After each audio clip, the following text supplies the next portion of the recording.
You gotta love Democrats. I mean, who but Democrats would take where transgenders are pooping and make a political issue out of it? I mean, really.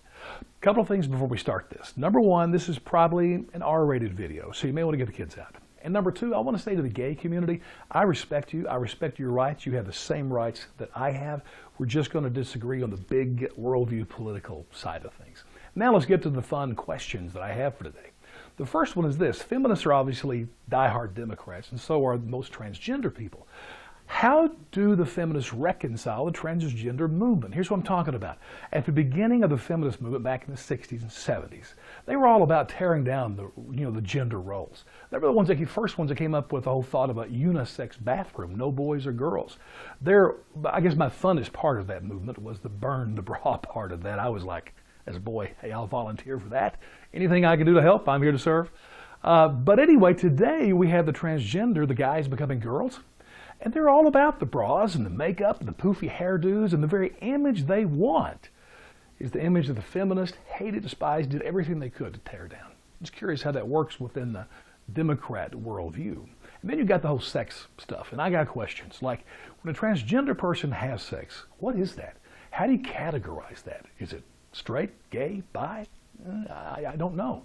And if a straight person has sex with a transgender, what is that? I mean, can they now put on their sex resume they've done a threesome? Again, I don't know. And one of the big questions I have is from the LGBT community, the lesbian, gay, bi, transgender community. Is it possible for one person to qualify for all four of those groups? You know what? I think it is. And as a Democrat, that person should be the living example of American values. They are the prime example of what Americans should be. An award should be created. It's like the greatest award offered to all. They could call it the annual National Award for Love. Isn't that cool? Or anal for short. Okay, enough of that. There is a difference, though, between Democrats and Republicans in this worldview, and it's this.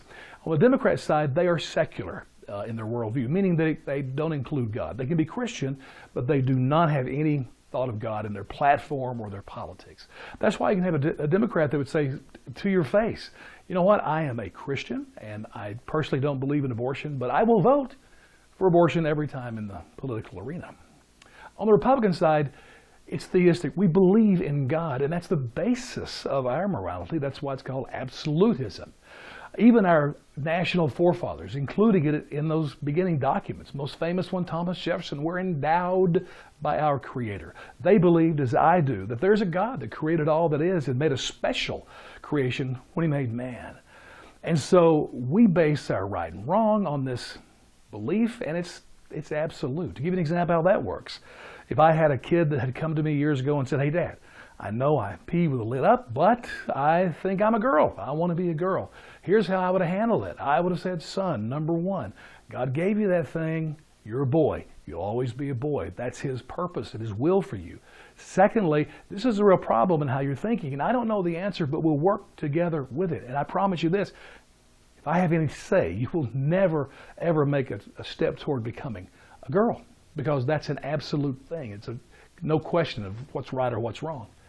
So that's the difference. So when you vote this year, especially in national elections and especially presidential elections, this worldview is always going to be there. There's the secular, relativistic side, Democrats.